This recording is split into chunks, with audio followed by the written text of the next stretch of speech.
యేసుక్రీస్తు నామంలో పరిశుద్ధాత్మ ఆశీర్వాదాన్ని పొందుకుంటున్న ప్రతి ఒక్కరికి హృదయపూర్వక వందనాలు తెలియజేస్తూ ఉన్నాను.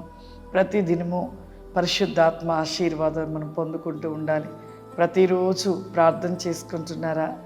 వాక్యాన్ని ధ్యానిస్తున్నారా? లేచిన వెంటనే మన ఆహారము, మన యొక్క ఆత్మీయ ఆహారము వాక్యము, ప్రార్థన, ఆశీర్వాదం. లేచిన వెంటనే మన ఆత్మకు కావలసిన ఆహారం ఏంటంటే వాక్యము, ప్రార్థన, ఆశీర్వాదం. ఇవి లేవగానే మనం పొందుకుంటే ఆ రోజంతా కూడా మన శరీరానికి, మన ఆత్మకు, మనం ఎక్కడికి వెళ్ళినా ఆరోగ్యము, క్షేమము, ప్రతి విషయంలో దేవుడు తోడే ఉంటాడు. కాబట్టి ప్రతి ఒక్కరు లేవగానే ముందు మనం చేయవలసింది ప్రార్థన, వాక్యము, ఆశీర్వాదం. ఇది మర్చిపోకండి. ప్రతిరోజు కూడా ఈ విధంగా మీరు కంటిన్యూగా ప్రతిరోజు ఆ విధంగా చేసినట్లయితే మీ జీవితంలో ఎన్నో కోల్పోయిన మళ్ళీ తిరిగి పొందుకుంటారు.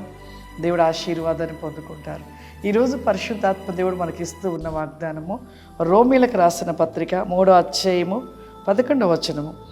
నీతిమంతుడు లేడు, ఒక్కడునూ లేడు, గ్రహింపువాడు ఎవడునూ లేడు, దేవుని వెతుకువాడును ఎవరునూ లేరు. నీతిమంతులు లేరు, ఒక్కడును కూడా. దేవుణ్ణి మాటలు గ్రహించేవారు లేరు, దేవుని వెతికేవారు కూడా లేరండి. అందరూ పాపం చేస్తున్నవారు. కానీ నిజమే, ఈ అంత్య దినాలలో అలాగే ఉంటున్నాం.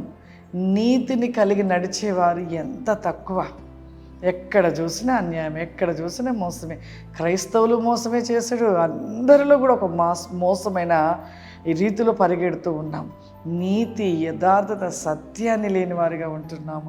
దేవుని వెతికేవారు చాలా తక్కువగా ఉన్నారు.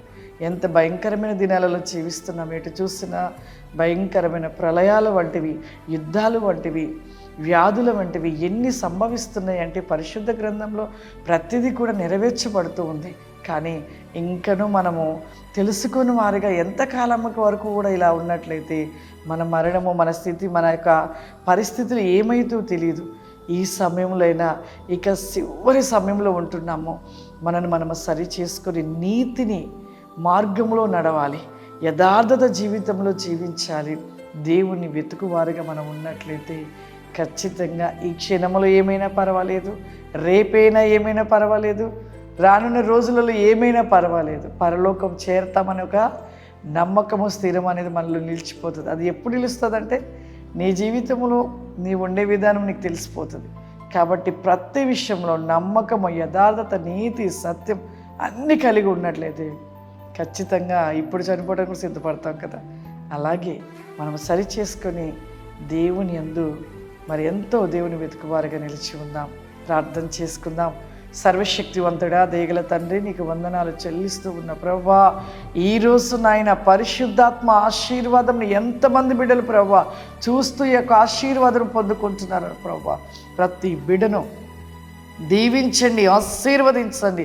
వారి జీవితంలో ప్రతిరోజు వినుచున్న వాక్యము నా ప్రభువా వారి జీవితంలో ప్రతి నేకముగా ఫలించుటకు రికాబాసిక్కమాందర వెలిజబా షాందిరిబాదిస్టిక్కమాందర మాలిసిక్కమాందర వర్ధిల్లుటిలో ప్రతి వేకమతి క్రాస్టిక్కమాందర ప్రతి బిడను దీవించి ఆశీర్వదించండి నాయన.